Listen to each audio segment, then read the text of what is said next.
Everyone, हम MP set life science 2022 का question paper discuss कर रहे हैं, जिसमें कि हमने 25 क्वेश्चंस मतलब 51 टू 75 तक के क्वेश्चन लास्ट वीडियो में डिस्कस किए हुए हैं। आज के इस वीडियो में हम आगे के 25 क्वेश्चन डिस्कस करेंगे, जिसमें 76 टू 100 क्वेश्चंस करेंगे। तो चलिए शुरू करते हैं। क्वेश्चन नंबर 76 है, which type of cellular communication involves the transfer of small molecules और ions directly between adjacent cells. किस प्रकार के कोशिकीय संचार में आसन्न कोशिकाओं के बीच सीधे छोटे अणुओं या आयनों का स्थानांतरण शामिल है। ये क्वेश्चन जो आपका है वो सेल सिग्नलिंग का क्वेश्चन है। आप देख सकते हैं यूनिट वाइज सीक्वेंस फॉलो किया गया है। इसका जो करेक्ट ऑप्शन है वो आपका ऑप्शन नंबर सी होगा, गैप जंक्शन सिग्नलिंग। सभी टाइप की सिग्नलिंग आप पढ़ लीजिएगा, एंडोक्राइन सिग्नलिंग, पैराक्राइन सिग्नलिंग, और जितने टाइप के जंक्शंस होते हैं उनके बारे में भी पढ़ लीजिएगा। गैप जंक्शन जो होता है, ये दो पास पास वाली जो सेल्स होती हैं उनके बीच छोटे चैनल्स की तरह होते हैं। इन चैनल्स से छोटे अणु या आयन एक सेल से दूसरे सेल में सीधे जा सकते हैं। So we can go with option number C. Next question है, desmosomes are cell junctions that provide strong adhesion between cells. Which protein is a major component of desmosomes. Desmosome cell junction है जो कोशिकाओं के बीच मजबूत आसंजन प्रदान करते हैं। डेस्मोसोम का प्रमुख घटक कौन सा प्रोटीन है। इसका जो करेक्ट ऑप्शन है वो ऑप्शन नंबर ए है, कैडहेरेंस। डेस्मोसोम जो होता है सेल्स के बीच बिल्डिंग की तरह काम करने वाले जंक्शंस होते हैं जो टिश्यूज़ को मजबूती देते हैं। इनके जो मेन कंपोनेंट होते हैं वो कैडहेरिन प्रोटीन्स होते हैं जो सेल्स को आपस में चिपकने का काम करवाते हैं। So we can go with option number A. Other options के बारे में भी पढ़ लीजिएगा कि इंटेग्रिन्स और सेलेक्टिन्स क्या होते हैं, कोलेजन प्रोटीन्स क्या होते हैं। नेक्स्ट क्वेश्चन है 78, the CHE protein in bacterial chemotaxis act as a key. Bacterial chemotaxis में CHE प्रोटीन किस रूप में कार्य करता है। इसका जो करेक्ट आंसर है वो आपका ऑप्शन नंबर सी है, हिस्टीडीन काइनेज। बैक्टीरियल गति जो होती है कीमोटैक्सिस, उसके बारे में पढ़ना है। कीमोटैक्सिस यह वह प्रोसेस है जिसके द्वारा बैक्टीरिया केमिकल्स की ओर या उनसे दूर गति करते हैं। CHE जो होता है बैक्टीरिया के सिग्नलिंग सिस्टम में एक हिस्टीडीन काइनेज के रूप में कार्य करता है। यह खुद को फास्फोराइलेट करता है और फिर उस फॉस्फेट को दूसरी प्रोटीन CHEY को ट्रांसफ़र कर देता है, जिससे बैक्टीरिया के तैरने की दिशा बदलती है। तो आप लोग CHE के बारे में अच्छे से पढ़ लीजिएगा। नेक्स्ट क्वेश्चन है, which of the following is an example of autocrine signalling. निम्नलिखित में से ऑटोक्राइन सिग्नलिंग का उदाहरण कौन सा है। इसका जो करेक्ट ऑप्शन है वो आपका ऑप्शन नंबर डी है, cancer cells releasing growth factors that stimulate their own growth. जब एक सेल कोई केमिकल सिग्नल छोड़ती है तो वह संकेत उसी सेल पर वापस इफेक्ट करता है, उसे ऑटोक्राइन सिग्नलिंग कहते हैं। कैंसर सेल अक्सर खुद ही ग्रोथ फैक्टर्स बनाती हैं और खुद ही उनके ग्रहण करती हैं ताकि वो बिना किसी बाहरी कंट्रोल के लगातार बढ़ती रहें। ठीक है। जो अदर ऑप्शन, जैसे ऑप्शन नंबर ए है, nerve cell transmitting a signal to a muscle cell, ये आपका पैराक्राइन सेल्स का एग्जाम्पल है।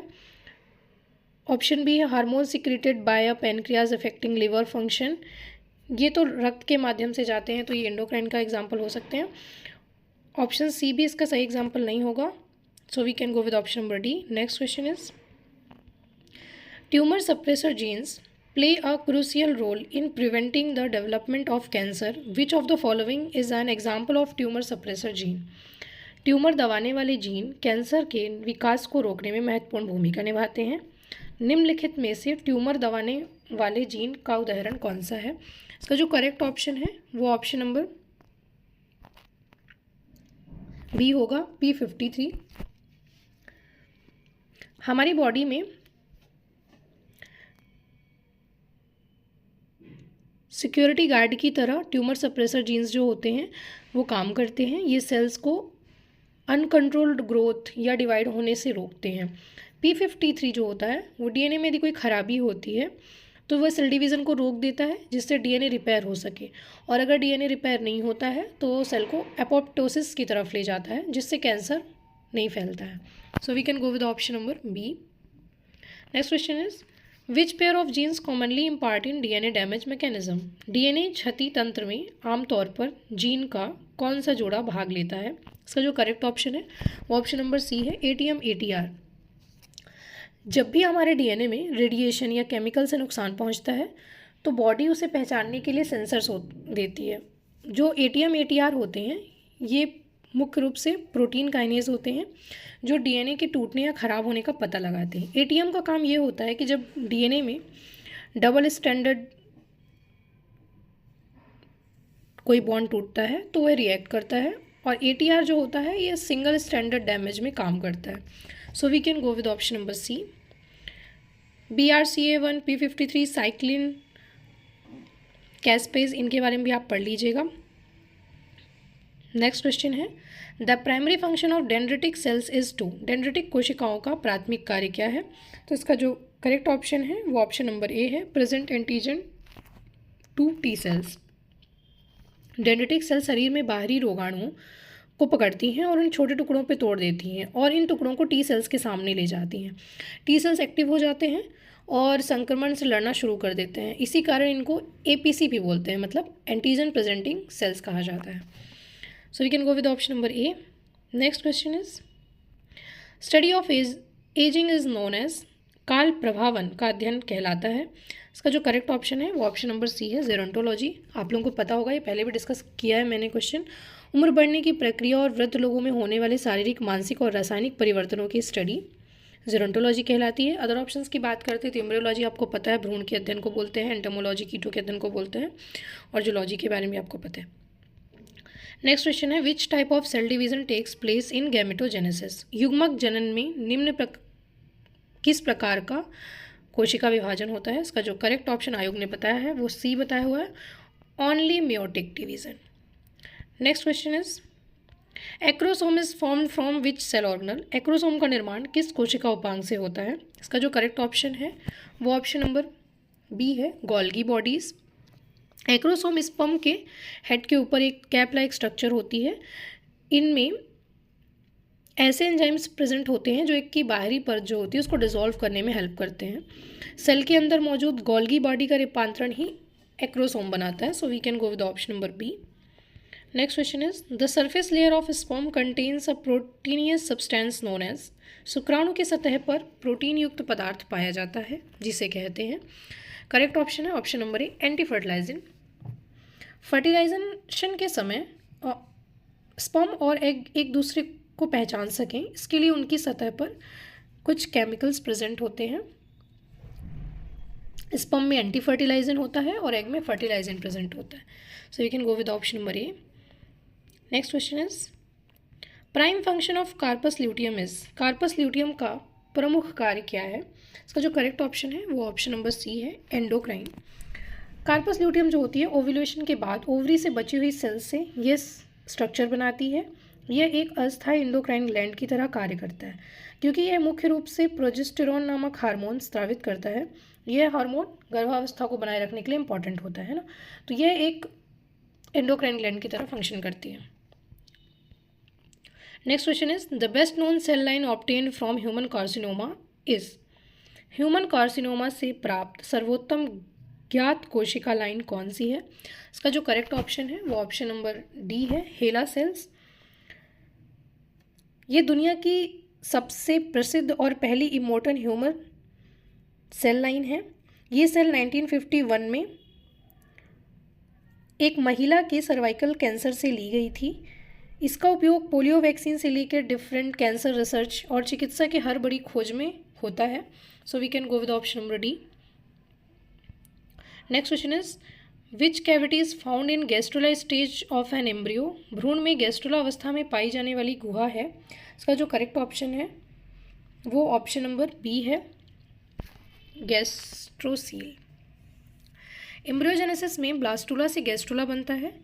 एक कैविटी का फॉर्मेशन होता है गैस्ट्रोला स्टेज में जिन्हें गैस्ट्रोसील या आर्केंटेरॉन भी कहते हैं। फ्यूचर में ये कैविटी डेवलप होकर ह्यूमन की डाइजेस्टिव ट्रैक बनाती है। Next question is, in which egg micropyle is present. किस अंडाणु में अंडद्वार उपस्थित होता है? ये जो क्वेश्चंस चल रहे हैं ये डेवलपमेंटल बायोलॉजी के क्वेश्चन स्टार्ट हो गए हैं। इसका जो करेक्ट आंसर है वो ऑप्शन नंबर ए होगा, इंसेक्ट्स। इंसेक्ट्स के एग के बाहरी सरफेस पे एक छोटा सा छेद प्रेजेंट होता है या पोर प्रेजेंट होता है, जिसे माइक्रोपाइल कहते हैं। जो इंसेक्ट्स होते हैं उनके अंडे ऊपरी परत काफ़ी सख्त होती है या हार्ड होती है, इसलिए इस छेद के माध्यम से ही स्पर्म अंडे में प्रवेश कर पाते हैं। So we can go with option number A. Next question है 91। The connection of water soluble pigment phycobilins with protein in grana of chloroplast is. Chloroplast के ग्रेना में जल विलयशील वर्णक फाइकोबिलेंस का प्रोटीन से संबंध होता है।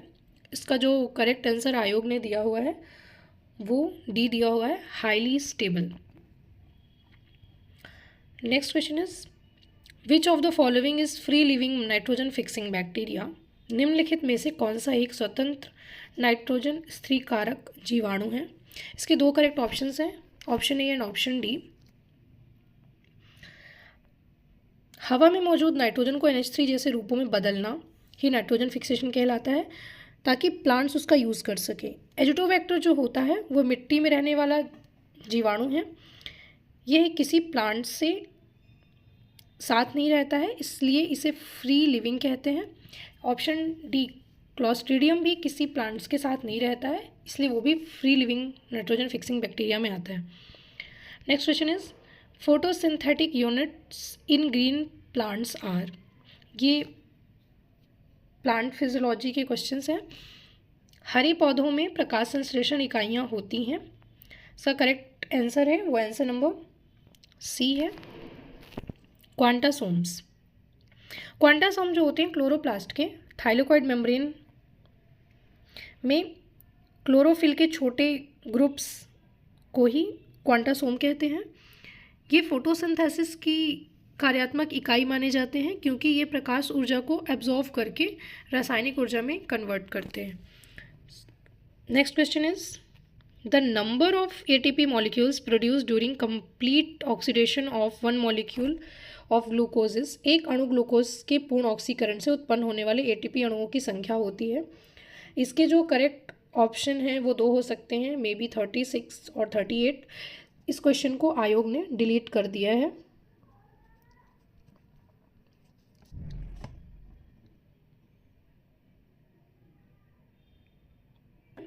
नेक्स्ट क्वेश्चन है glyoxylate cycle is the conversion of. Glyoxylate चक्र द्वारा परिवर्तित होता है। इसका जो करेक्ट ऑप्शन है वो ऑप्शन नंबर ए होगा, फैट टू कार्बोहाइड्रेट। ये ग्लाइऑक्सिलेट साइकिल मुख्य रूप से प्लांट्स और कुछ सूक्ष्म जीवों में प्रेजेंट होते हैं। बीजों के अंकुरण के समय जब उनके पास फोटोसिंथेसिस करने के लिए लीव्स नहीं होती हैं, तो वो अपने अंदर जमा फैट लिपिड्स को इस साइकिल के माध्यम से कार्बोहाइड्रेट या ग्लूकोज में बदल देते हैं, ताकि उन्हें ऊर्जा मिल सके। So we can go with option number A. Next question is florigen theory of flowering was proposed by. पुष्पन का फ्लोरिजन सिद्धांत प्रतिपादित किया गया। इसका जो करेक्ट ऑप्शन है ऑप्शन नंबर सी है, चेलख्यान। तो मैं आपको बता दूं, कुछ लोग पूछ रहे थे NCERT लेवल बस का आता है, तो ऐसा भी नहीं है कि सिर्फ NCERT लेवल का आता है, डीप में भी क्वेश्चंस आते हैं। और ऐसा नहीं है कि बहुत ईजी वे में क्वेश्चन नहीं आते, कुछ क्वेश्चन काफ़ी ईजी आते हैं जो आप एज्यूम भी नहीं कर सकते या कम समझ के छोड़ देते हैं। मोस्ट इम्पॉर्टेंट ऑस्मोलाइट विच एक्यूमुलेट्स ड्यूरिंग सॉल्ट और वाटर स्ट्रेस इज। सर्वाधिक महत्वपूर्ण ऑस्मोलाइट जो लवण अथवा जल शुष्कता के कारण एकत्रित होता है। इसका जो करेक्ट ऑप्शन है वो ऑप्शन नंबर ए है, अमीनो एसिड प्रोलीन।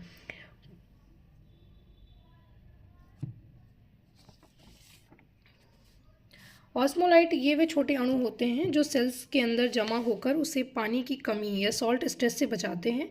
जब प्लांट्स पर पानी की कमी या नमक का स्ट्रेस बढ़ता है तो वे अपनी सेल्स में भारी मात्रा में प्रोलीन जमा करते हैं। ये सेल्स के ऑस्मोटिक बैलेंस को बनाए रखता है और प्रोटीन्स को नष्ट होने से बचाता है। So we can go with option number A. Next question is most abundant protein on the earth sharing 16% of the chloroplast protein is. पृथ्वी पर सर्वाधिक मात्रा में पाई जाने वाली प्रोटीन जो हरित लवक प्रोटीन का 16% होती है। ये NCERT से लिया गया क्वेश्चन है। इसका जो करेक्ट ऑप्शन है वो ऑप्शन नंबर बी है, रूबिस्को। नेक्स्ट क्वेश्चन है इम्यूनोग्लोबिन मॉलिक्यूल्स। इम्यूनोग्लोबिन अणु, इसका करेक्ट ऑप्शन है option number C, recognise and bind antigenic determinants. Immunoglobulin जो होते हैं आमतौर पर एंटीबॉडी कहा जाता है। ये वाई आकार के प्रोटीन होते हैं जो हमारी इम्यून सिस्टम द्वारा बाहरी दुश्मन से लड़ने के लिए बनाए जाते हैं। इनका मुख्य कार्य जो होता है शरीर में एंटर करने वाले बाहरी तत्वों के एंटीजेनिक डिटर्मिनेंट्स को पहचानना और उनके साथ मजबूती से बाइंड करना होता है। इससे वे रोगाणुओं को निष्क्रिय कर देते हैं या अन्य रक्षा सेल्स के लिए चिन्हित कर देते हैं। लास्ट क्वेश्चन है, the second heart sound is caused by. ये भी एनसीईआरटी का क्वेश्चन है। द्वितीय हृदय ध्वनि होती है, आप लोगों को पता होगा, हार्ट में 2 साउंड क्रिएट होते हैं, एक लव एक डव। लव जो होता है ट्राइकस्पिड एंड मिट्रल वॉल्व के बंद होने से आती है और जो डव की ध्वनि होती है वो सेमील्यूनर वॉल्व के बंद होने से आती है। उसका जो करेक्ट ऑप्शन है वो ऑप्शन नंबर ए होगा, closure of aortic and pulmonary valve. ठीक है, इस तरह आपके मैंने 25 क्वेश्चन डिस्कस किए। होप सो ये आपके लिए यूज़फुल होगा। Thank you.